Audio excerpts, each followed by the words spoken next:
Hello दोस्तों, क्या हालचाल। आज दिन है 31 दिसंबर, बुधवार। आइए शुरू करते हैं आज की बड़ी और अहम खबरें। आज की खबरों में हम बात करेंगे देश दुनिया की ताजा अपडेट्स की, राजनीति, अर्थव्यवस्था, मौसम और उन मुद्दों की जो सीधे आपसे जुड़े हैं। तो बने रहिए हमारे साथ और डालते हैं आज की खबरों पर एक नजर। मौसम विभाग के अनुसार हरियाणा में 31 दिसंबर और 1 जनवरी को 9 जिलों में हल्की बूंदाबांदी या वर्षा की संभावना है। शीतलहर के कारण तापमान में भारी गिरावट आई है। हिसार में न्यूनतम तापमान 2.1 डिग्री सेल्सियस दर्ज किया गया। 30 दिसंबर को पूरे प्रदेश में कोहरे का अलर्ट है। पश्चिमी विक्षोभ के प्रभाव से ठंड और बढ़ने की उम्मीद है, जिससे नए साल पर कड़ाके की सर्दी जारी रहेगी। अमेरिका ने संयुक्त राष्ट्र के मानवीय सहायता कार्यक्रमों के लिए $2 अरब देने की प्रतिबद्धता जताई है। यह घोषणा ट्रंप प्रशासन द्वारा विदेशी सहायता में कटौती और यूएन एजेंसियों को अनुकूलन या बंद होने की चेतावनी के बीच हुई है। हालांकि यह राशि अतीत के योगदान से कम है। अमेरिका का मानना है कि वह इससे सबसे बड़ा दानदाता बना रहेगा। आलोचकों का कहना है कि पश्चिमी सहायता में कटौती से लाखों लोग प्रभावित हो रहे हैं। दक्षिण पूर्व रेलवे ने 1 जनवरी 2026 से चक्रधरपुर रेल मंडल की 24 ट्रेनों का समय बदला है। इनमें एक्सप्रेस, वंदे भारत और मेमू ट्रेनें शामिल हैं। हावड़ा, शालीमार, टाटानगर, राउरकेला से चलने वाली इन ट्रेनों के समय में 5 से 30 मिनट का अंतर आएगा। यात्रियों को सलाह है कि वे यात्रा से पहले रेलवे की वेबसाइट या 139 पर नया शेड्यूल जांच लें।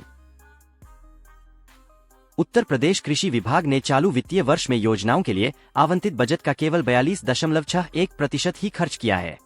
कुल 6,885.01 करोड़ रुपए के प्राविधान में से 2,933.93 करोड़ रुपए ही व्यय हुए हैं।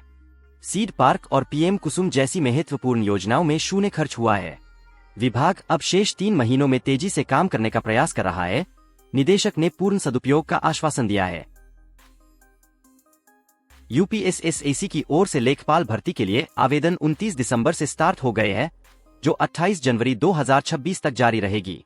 पात्र अभ्यर्थी भर्ती में शामिल होने के लिए ऑनलाइन माध्यम से फॉर्म भर सकते हैं। भर्ती के जरिए कुल 7,994 रिक्त पदों पर नियुक्तियां की जाएंगी।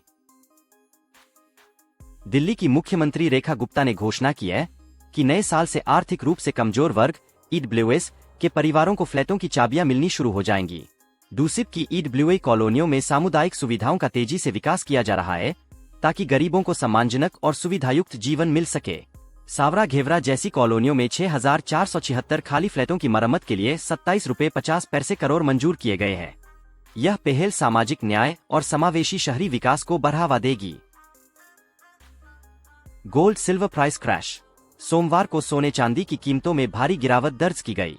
चांदी अपने रिकॉर्ड उच्च स्तर से 31,500 रुपए और सोना 6,000 रुपए से अधिक सस्ता हुआ।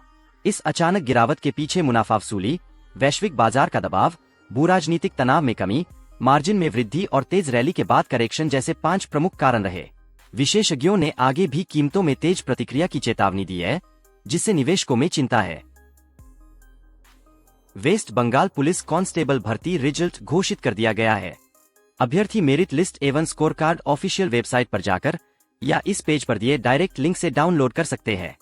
फिजिकल टेस्ट के लिए 60,170 पदों पर नियुक्तियां होंगी।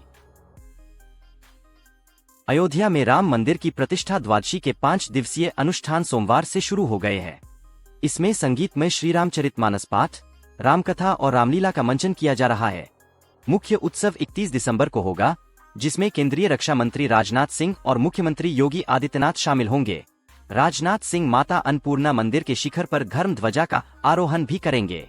अनुष्ठानों में पालकी यात्रा और मंडल पूजा भी शामिल है।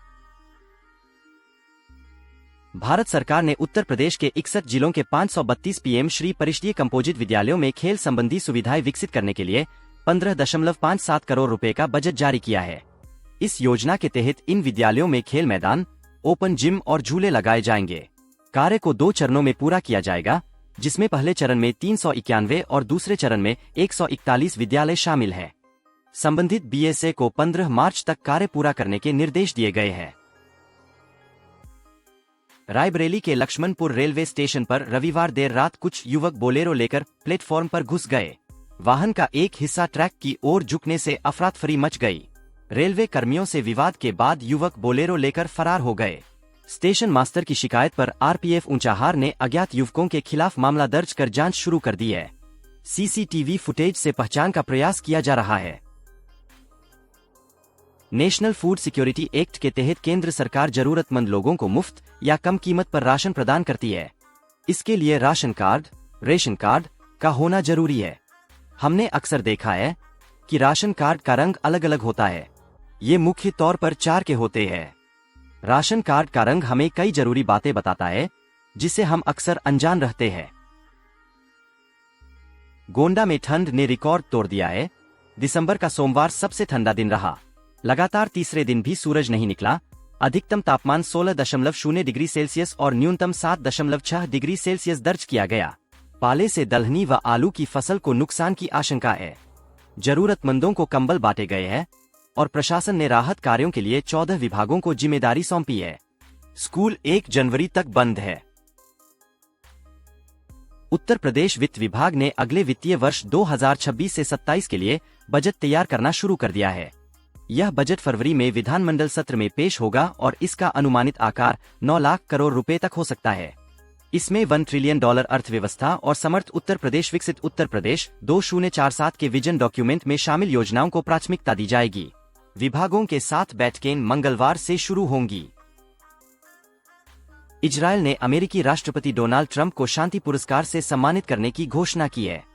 प्रधानमंत्री बेंजामिन नेतन्याहू ने फ्लोरिडा में ट्रंप से मुलाकात के बाद यह ऐलान किया। 80 सालों में पहली बार यह सर्वोच्च सम्मान किसी गैर इजरायली व्यक्ति को दिया जाएगा। पहले यह पुरस्कार केवल इजरायली नागरिकों के लिए था, जिसमें जुलाई 2025 में संशोधन किया गया।